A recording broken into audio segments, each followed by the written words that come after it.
always thought being a mother meant preparing your child for the world, showing them how to take their first steps, teaching them to read bedtime stories, guiding them through the labyrinth of school projects, heartbreaks, and learning how to pick themselves back up after life knocks them down. I thought parenting was a gradual letting go, step by step, as they learned to stand on their own.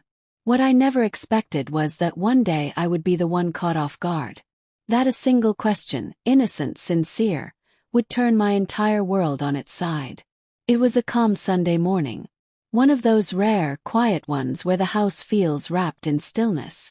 The sun had just started to stream in through the kitchen curtains, stretching golden beams across the hardwood floor like nature's own spotlight.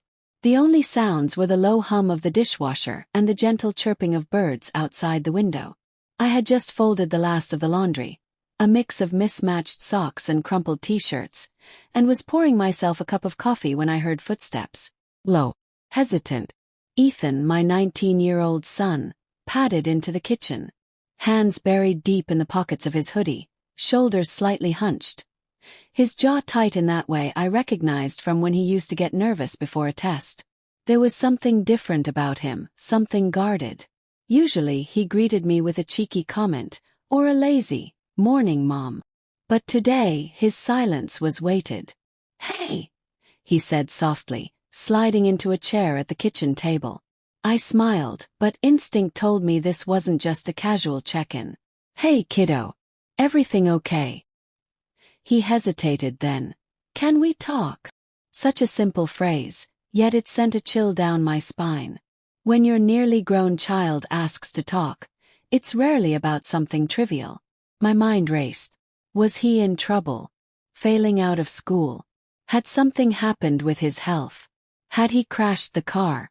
"Of course," I said, setting my mug down and taking a seat across from him. He didn't meet my eyes at first. He stared down at the table, tracing the wood grain with his finger, like he needed to ground himself in something tactile. "I've been thinking about something for a while and I didn't know who else to talk to. You've always been the one person I trust." That softened something in me, and I gave him a reassuring smile, even as my heart braced for what was next. "There's this girl," he said. "She's amazing. Smart, funny kind. I really like her. And I want things to go well. But I don't have a lot of experience. I've never, been in a real relationship." A breath I hadn't realized I was holding slipped out of me. Not exactly light conversation for a Sunday morning, but not the crisis I had imagined either. Still, there was a tenderness to his voice, a vulnerability I hadn't heard in a long time. "I just don't want to mess things up," he added. "And I need someone I can talk to. Someone who won't laugh at me or make me feel stupid." I nodded, trying to keep my voice calm and steady. "I get that. And I think it's good you're thinking about this. Relationships, they take more than just liking someone. They need respect, communication, honesty, and a whole lot of patience." He leaned forward a little, the tension in his posture easing just slightly. "Exactly. I don't want to go into it clueless. But sometimes I feel like everyone else already knows what they're doing, like I missed some lesson everyone else got." There was something heartbreakingly honest about that. He wasn't being dramatic. He wasn't looking for approval. He was searching for understanding, and he was trusting me enough to ask. "You're not behind," I said gently. "Everyone's learning at their own pace, even if it doesn't look like it on the surface. There's no rulebook for this." He gave a small, grateful smile.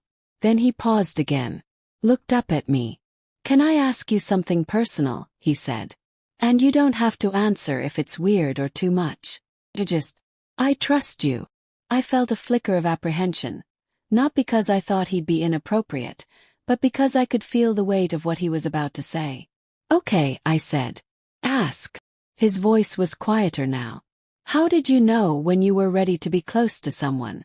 Like really close? What made it feel right?"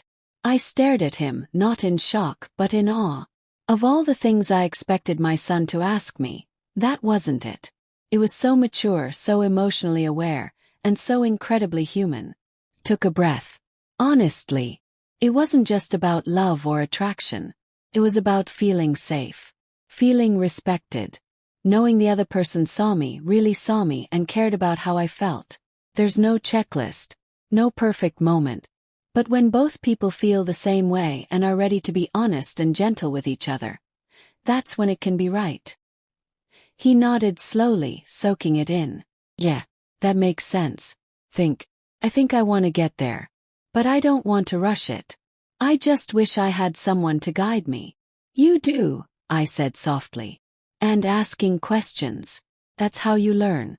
Needing help doesn't make you weak. It makes you wise. We ended up talking for almost an hour.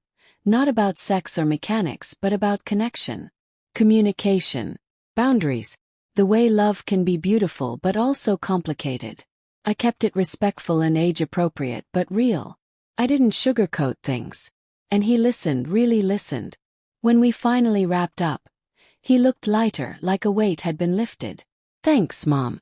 I didn't know if I could talk to you about this, but I'm really glad I did. I'm always here, I told him. No matter what. And something shifted after that day.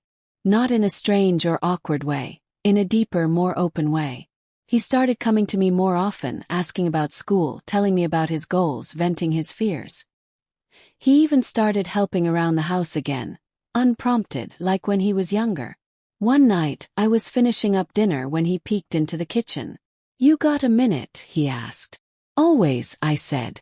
He sat at the counter, watching me stir the pot on the stove. Remember that girl I told you about?